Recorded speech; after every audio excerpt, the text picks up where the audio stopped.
Pernahkah Anda berdiri di tengah kemenggahan Candi Prambanan dan merasakan sebuah tatapan dingin dari salah satu arca di sana? Di balik relief batu yang membisu, tersimpan sebuah pengkhianatan yang menghentikan waktu. 1000 candi diminta dalam satu malam, namun hanya satu patung yang menjadi saksi bisu hancurnya sebuah ambisi. Inilah rahasia gelap di balik patung ke-1000.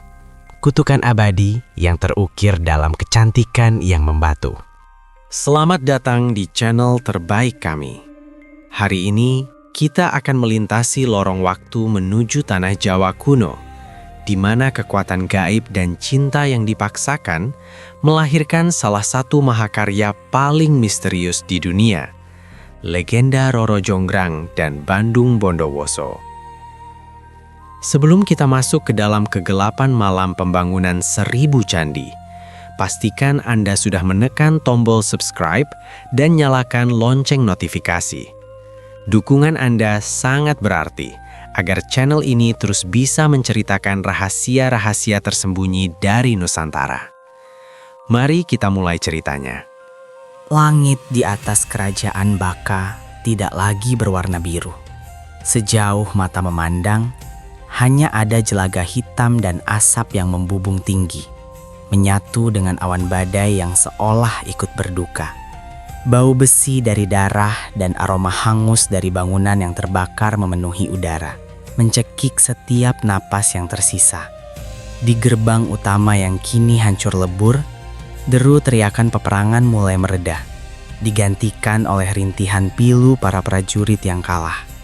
Kerajaan Baka yang dulunya megah dengan tembok-tembok kokohnya, kini hanyalah sebuah reruntuhan yang bersimbah duka.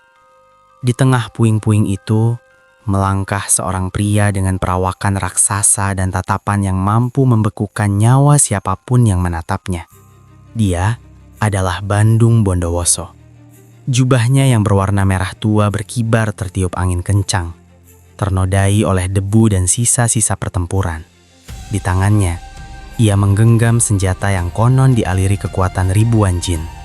Setiap langkah kakinya di atas tanah berbatu terdengar seperti dentum lonceng kematian bagi kedaulatan kerajaan Baka. Dia bukan sekedar ksatria, dia adalah badai yang menghancurkan segala yang menghalangi ambisinya. Bandung Bondowoso berjalan menembus barisan mayat dan senjata yang patah, menuju singgasana tempat Raja Baka, ayahanda Roro Jonggrang, telah gugur dalam upaya terakhir mempertahankan tanah airnya. Kematian sang raja menandai berakhirnya sebuah era. Namun, bagi Bondowoso, kemenangan ini terasa hambar. Baginya, menaklukkan sebuah kerajaan hanyalah masalah kekuatan fisik. Ia mencari sesuatu yang lebih dari sekedar tanah dan upeti.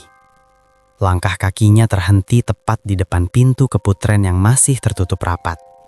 Di balik pintu kayu jati berukir itu, ia tahu ada seseorang yang sedang menunggu nasibnya dengan penuh ketakutan. Dengan satu dorongan kasar, pintu itu terbuka lebar. Di sudut ruangan yang remang-remang, di antara bayang-bayang pilar batu, berdirilah seorang wanita. Dia adalah Roro Jonggrang. Kecantikannya tidak pudar meski wajahnya pucat pasi tertutup debu peperangan. Matanya yang jernih bagaikan telaga di tengah hutan, kini dipenuhi air mata yang belum sempat jatuh. Rambut hitamnya yang panjang terurai berantakan, dan jemarinya yang lentik gemetar hebat saat ia menyaksikan pria yang telah merenggut nyawa ayahnya, kini berdiri tepat di hadapannya. Bagi Bandung Bondowoso, waktu seolah berhenti. Kemarahan dan haus darah yang tadi membakar jiwanya seketika padam, digantikan oleh kekaguman yang bersifat obsesif.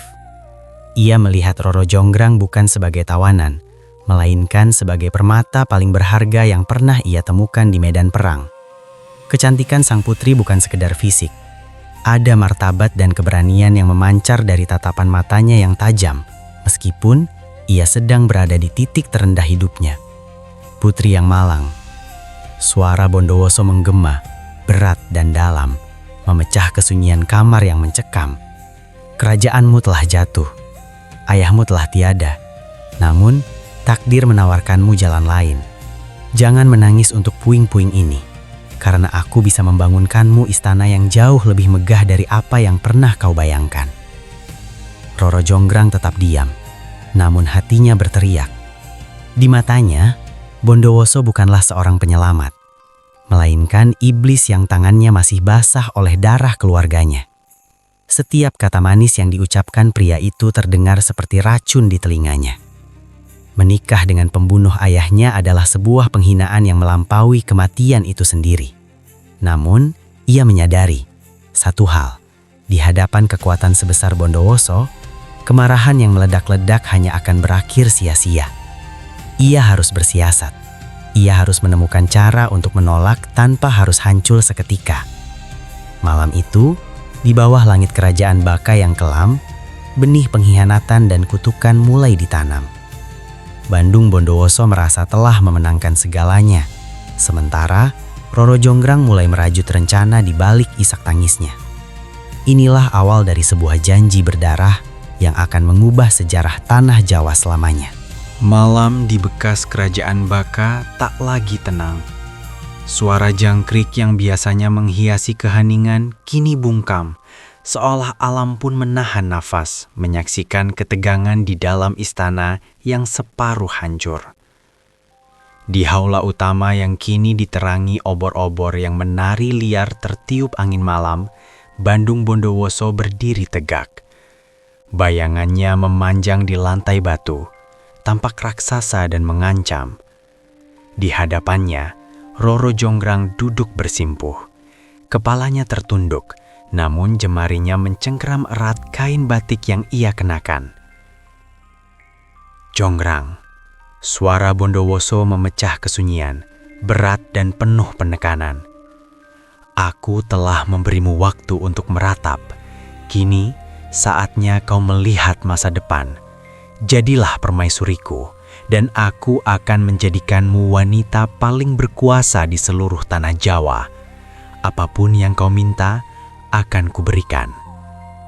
Roro Jonggrang perlahan mengangkat wajahnya. Sisa air mata masih terlihat, namun di balik kelopak matanya, ada binar kecerdikan yang mulai menyala. Sebuah api kecil di tengah badai.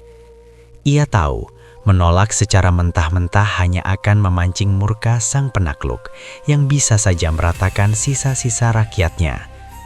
Ia harus menciptakan sebuah jebakan yang terbungkus dalam sebuah permintaan, sebuah tembok yang tidak bisa ditembus oleh kekuatan fisik sehebat apapun.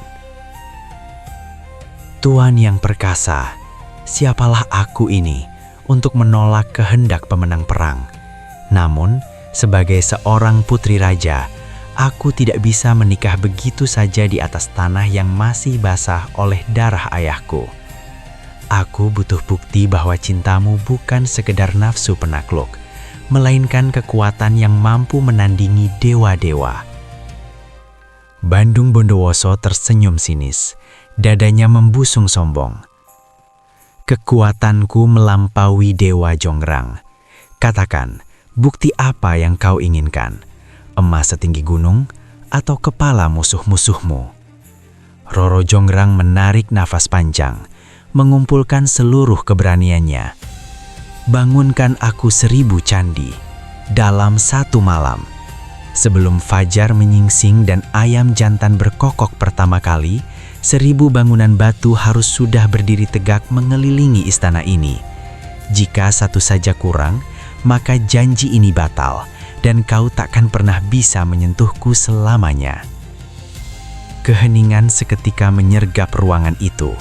Para pengawal Bondowoso saling berpandangan, menganggap permintaan itu adalah kegilaan murni. Membangun satu candi saja butuh waktu bertahun-tahun dan ribuan pekerja. Meminta 1000 candi dalam satu malam adalah cara halus untuk mengatakan tidak. Namun, tawa menggelegar tiba-tiba keluar dari mulut Bandung Bondowoso, tawa yang penuh kemenangan dan kesombongan. Ia tidak melihat permintaan itu sebagai jebakan, melainkan panggung untuk memamerkan kesaktiannya yang paling gelap. "Hanya itu?" tanya Bondowoso dengan mata berkilat. "Kau meremehkan siapa yang berdiri di depanmu, putri? Aku tidak butuh ribuan kuli manusia yang lemah. Aku adalah tuan dari mereka yang tak terlihat. Aku adalah raja dari kegelapan." Bondowoso kemudian melangkah keluar menuju lapangan luas di tengah reruntuhan istana. Langit malam itu sangat pekat, tanpa bintang. Ia berdiri mematung, merentangkan kedua tangannya lebar-lebar ke arah langit. Mulutnya mulai merapalkan mantra-mantra kuno dalam bahasa yang sudah lama dilupakan manusia. Bahasa yang bergetar dengan frekuensi yang mampu merobek tirai antara dunia manusia dan dunia gaib. Angin puyuh tiba-tiba tercipta di sekelilingnya, menerbangkan debu dan batu-batu kecil. Suasana menjadi sangat dingin secara mendadak. Roro Jonggrang yang mengamati dari balik pilar istana merasakan bulu kuduknya berdiri. Tanah di bawah kakinya mulai bergetar hebat, bukan karena gempa bumi, melainkan karena sesuatu yang masif sedang berusaha merangkak keluar dari perut bumi. Dari kegelapan hutan dan celah-celah tanah, muncul bayangan-bayangan hitam yang tak terhitung jumlahnya. Makhluk-makhluk dengan mata menyala merah, bertubuh besar dan memiliki kuku-kuku tajam seperti pahat baja. Ribuan jin dan roh halus bangkit memenuhi panggilan sang majikan. Itulah pasukan rahasia Bondowoso, pekerja abadi yang tidak kenal lelah. Bangunkan 1000 candi, sekarang sebelum matahari menyentuh ufuk timur. Maka beginilah malam yang paling mencekam dalam sejarah tanah Jawa. Suara palu yang menghantam batu mulai terdengar bersahut-sahutan, menciptakan simfoni mistis yang mengerikan. Roro Jonggrang tersentak, menyadari bahwa permintaannya yang mustahil mungkin saja akan terwujud. Ia telah memancing monster yang lebih besar dari yang ia bayangkan, dan kini waktu mulai berdetak melawan dirinya sendiri. Dunia seolah berhenti bernafas. Langit di atas kerajaan Baka berubah menjadi pusaran awan hitam yang pekat, menelan habis cahaya bulan dan bintang-bintang. Di tengah lapangan luas yang dikelilingi reruntuhan, Bandung Bondowoso berdiri tegak bagaikan menara kutukan. Kedua tangannya terangkat ke langit. Urat-urat di lehernya menegang saat ia terus merapalkan mantra yang menggetarkan dimensi. Suaranya bukan lagi suara manusia, itu adalah geraman purba yang memanggil entitas dari kedalaman bumi yang paling gelap. Seketika, tanah di bawah kaki Roro Jonggrang bergetar hebat. Dari celah-celah bebatuan dan bayang-bayang pohon Kamboja yang meranggas, muncul ribuan sosok yang mengerikan. Mereka adalah bala tentara jin, makhluk-makhluk halus dengan rupa yang mampu menghancurkan kewarasan manusia biasa. Ada yang bertubuh setinggi pohon kelapa dengan kulit bersisik legam, ada yang memiliki jemari panjang berbentuk pahat baja, dan ada pula yang matanya menyala merah bagaikan bara api yang tertiup angin. "Bangunkan, sekarang!" perintah Bondowoso, suaranya menggelegar menembus deru angin puyuh. Maka mulailah simfoni kegelapan yang belum pernah disaksikan oleh mata fana manapun. Suasana menjadi hiruk-pikuk oleh suara yang tidak wajar. Bunyi palu yang menghantam batu raksasa tidak lagi terdengar seperti dentuman alat pertukangan, melainkan seperti ledakan meriam yang bersahut-sahutan. Batu-batu andesit sebesar gajah melayang di udara, diangkat oleh kekuatan tak kasat mata, lalu diletakkan dengan presisi yang mengerikan di atas satu sama lain. Roro Jonggrang yang bersembunyi di balik pilar keputren yang retak, menyaksikan pemandangan itu dengan nafas yang tertahan di tenggorokan. Ia melihat bagaimana makhluk-makhluk halus itu memahat relief-relief rumit hanya dengan kuku mereka yang tajam. Gambar-gambar dewa, bunga dan singa muncul di permukaan batu dalam hitungan detik, seolah-olah batu itu sendiri adalah tanah liat yang lunak di tangan para jin. Debu putih dari sisa pahatan berterbangan, menciptakan kabut tebal yang menyelimuti seluruh area pembangunan. Setiap menit yang berlalu terasa seperti 1 jam bagi Jonggrang. Di tengah kegelapan itu, satu persatu bangunan megah mulai mencuat dari tanah. 1 candi berdiri tegak, lalu 10, lalu 100. Puncak-puncak candi yang runcing seolah hendak menusuk langit malam yang kelam. Kecepatan pembangunan ini melampaui logika. Apa yang seharusnya membutuhkan ribuan pekerja manusia selama puluhan tahun, kini terwujud hanya dalam hitungan helaian nafas. Bandung Bondowoso tertawa bahak-bahak di tengah badai pasir dan batu. Tawanya penuh dengan kesombongan yang meluap. Ia merasa telah memenangkan pertaruhan ini. Sesekali matanya melirik ke arah persembunyian Roro Jonggrang, seolah ingin memastikan bahwa sang putri melihat sejengkal kekuatannya. Ia ingin Jonggrang tahu bahwa tidak ada tempat untuk lari, tidak ada celah untuk bersembunyi dari kehendaknya. "Lihatlah Jonggrang," teriaknya di antara deru angin. "Hanya dalam beberapa jam lagi, takdirmu akan terkunci dalam batu-batu ini. Kau akan menjadi milikku, dan tidak ada satupun dewa di langit yang bisa mencegahnya." Roro Jonggrang gemetar hebat. Ia menatap ke arah ufuk timur berharap ada seberkas cahaya yang muncul, namun langit masih tetap sehitam jelajah. Keringat dingin mengucur di dahinya.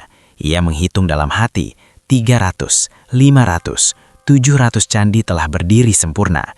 Kekuatan gaib Bondowoso ternyata jauh lebih mengerikan dari apa yang ia bayangkan dalam mimpi buruknya yang paling gelap.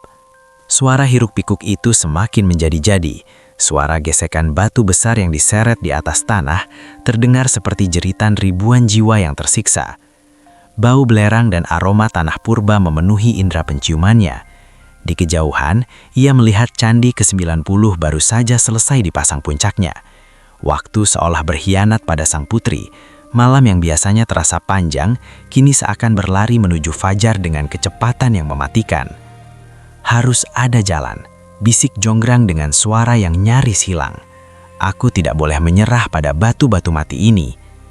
Dengan hati yang dipenuhi ketakutan namun pikiran yang mulai menyusun rencana terakhir, Roro Jonggrang menyadari bahwa ia tidak bisa melawan kekuatan dengan kekuatan.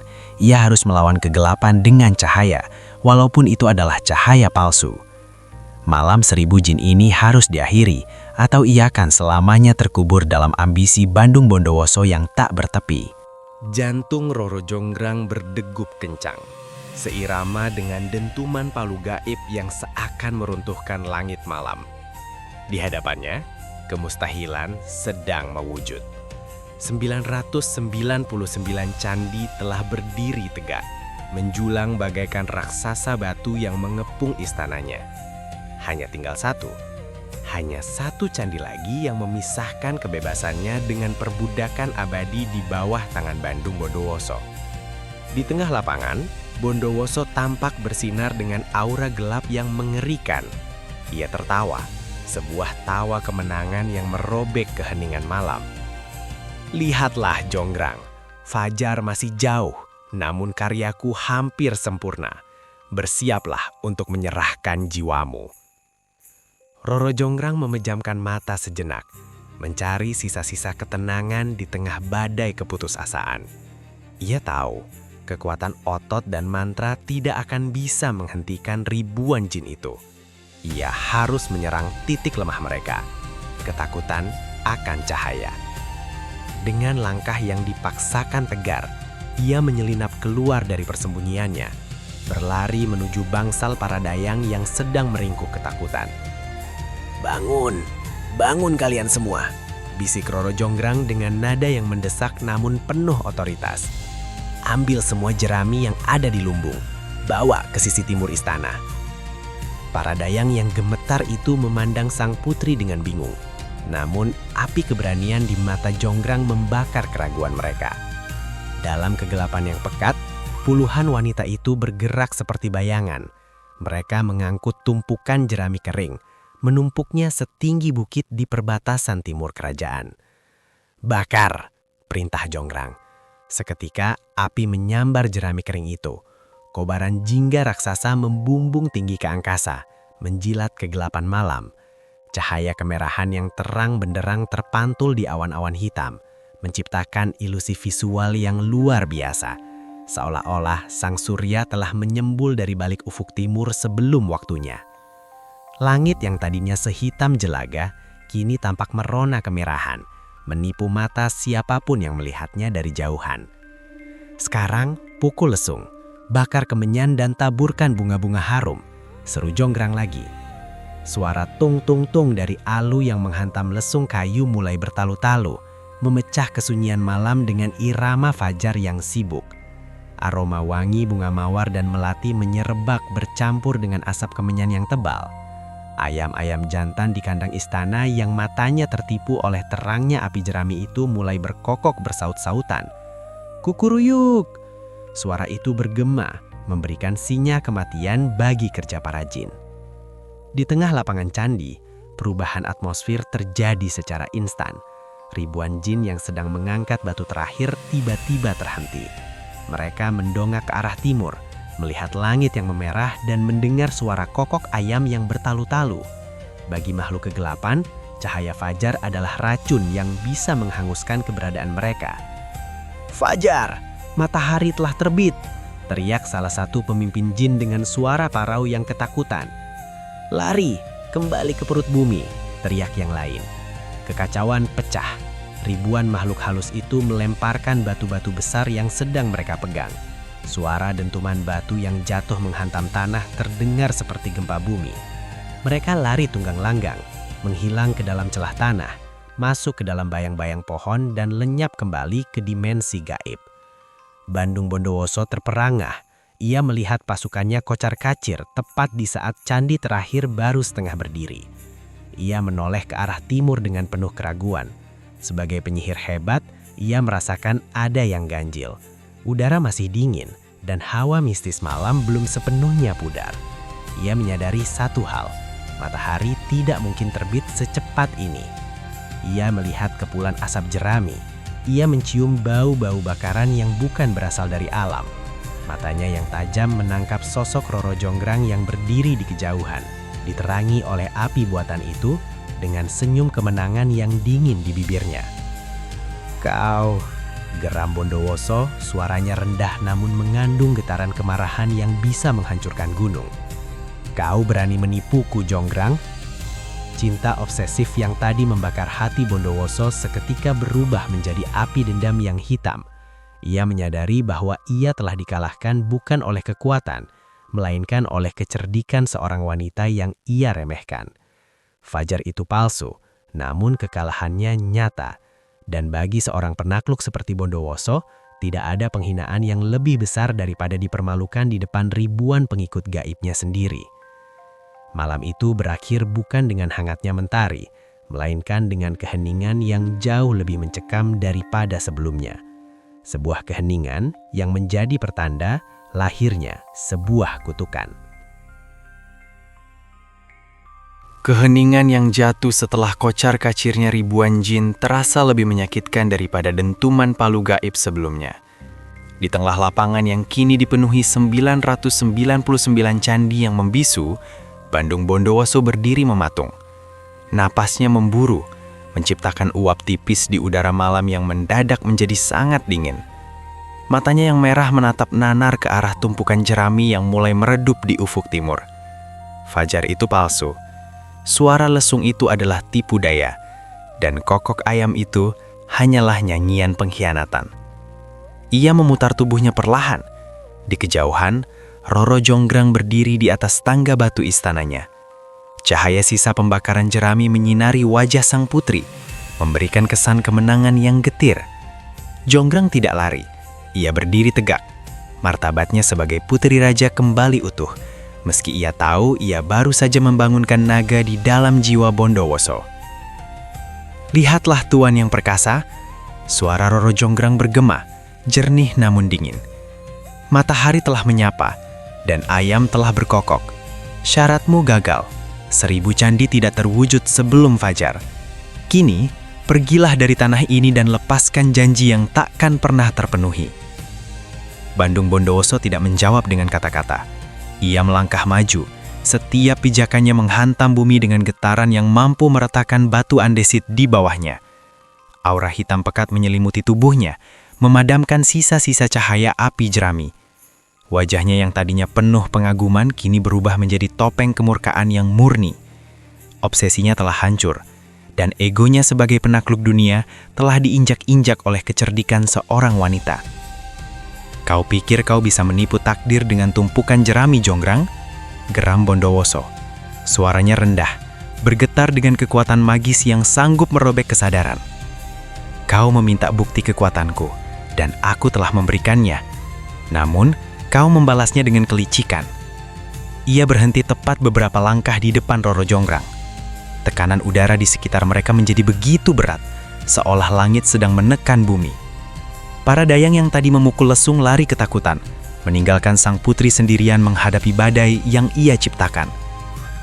"Candi ini kurang satu, Jonggrang," bisik Bondowoso. Matanya berkilat dengan cahaya kebencian yang dalam. "Jika kau menolak menjadi ratuku di atas tahta, maka kau akan menjadi abadi di dalam batu." Sebelum Roro Jonggrang bersempat bersuara, Bondowoso mengangkat tangan kanannya. Jari-jarinya membentuk mudra kuno dan sebuah energi gelap yang dingin menyambar dari telapak tangannya. "Bukan matahari yang akan menjemputmu pagi ini, melainkan keabadian yang membeku. Kaulah yang akan menggenapi candi ke-1000. Seketika, sebuah jeritan tertahan keluar dari bibir Roro Jonggrang. Ia merasakan kakinya mendadak mati rasa. Warna kulitnya yang kuning langsat perlahan berubah menjadi kelabu pucat, merambat dari ujung jari kaki merambat naik ke betisnya. Ia mencoba melangkah, namun kakinya telah menyatu dengan lantai batu. Rasa dingin yang luar biasa menjalar ke jantungnya, membekukan aliran darah dan napasnya. Jonggrang natap Bondowoso terakhir kali. Tidak ada ketakutan di matanya, hanya kesedihan yang mendalam bagi tanah airnya yang kini dipimpin oleh amarah. Prosesnya berlangsung cepat, namun terasa selamanya. Tangannya yang lentik mengeras saat sedang terangkat, wajahnya yang jelita membeku dalam ekspresi keteguhan yang abadi. Dalam hitungan detik, Roro Jonggrang tidak lagi bernapas. Ia telah bertransformasi menjadi arca batu yang sempurna, indah, megah, namun tak bernyawa. Bandung Bondowoso terengah-engah, tangannya gemetar. Saat amarahnya mulai surut, ia baru menyadari apa yang ia lakukan. Ia menatap arca di depannya. Itu adalah sosok yang ia cintai, namun kini ia hanyalah benda mati yang dingin. Ia telah mendapatkan permaisurinya, namun dalam bentuk yang paling tragis. 1000 candi kini telah genap, namun jiwanya sendiri kini kosong merana. Konon, hingga saat ini arca itu masih berdiri di ruang utama Candi Prambanan, dikenal sebagai Arca Durga Mahisa Suramardini, sebuah monumen atas cinta yang dipaksakan, ambisi yang buta, dan kecerdikan yang dibayar dengan harga yang teramat mahal. Kisah Roro Jonggrang mengajarkan kita sebuah kebenaran pahit, bahwa cinta yang dipaksakan hanyalah bentuk lain dari penjajahan jiwa. Kekuatan mungkin bisa membangun 1000 candi dalam satu malam, namun ia tidak akan pernah bisa membangun satu jembatan menuju hati yang tulus. Ambisi tanpa empati hanya akan melahirkan monumen kesepian yang abadi dalam batu. Terima kasih telah menyimak rahasia di balik patung ke-1000 ini hingga akhir. Jika video ini memberikan Anda pandangan baru tentang legenda Nusantara, jangan lupa berikan like, komen, dan share kepada teman-teman Anda. Dukungan Anda membantu kami terus menghidupkan kembali cerita-cerita yang mulai terlupakan. Saya Arsy, pamit undur diri. Tetaplah bangga dengan kekayaan budaya kita. Sampai jumpa di video misteri sejarah berikutnya. Rahayu.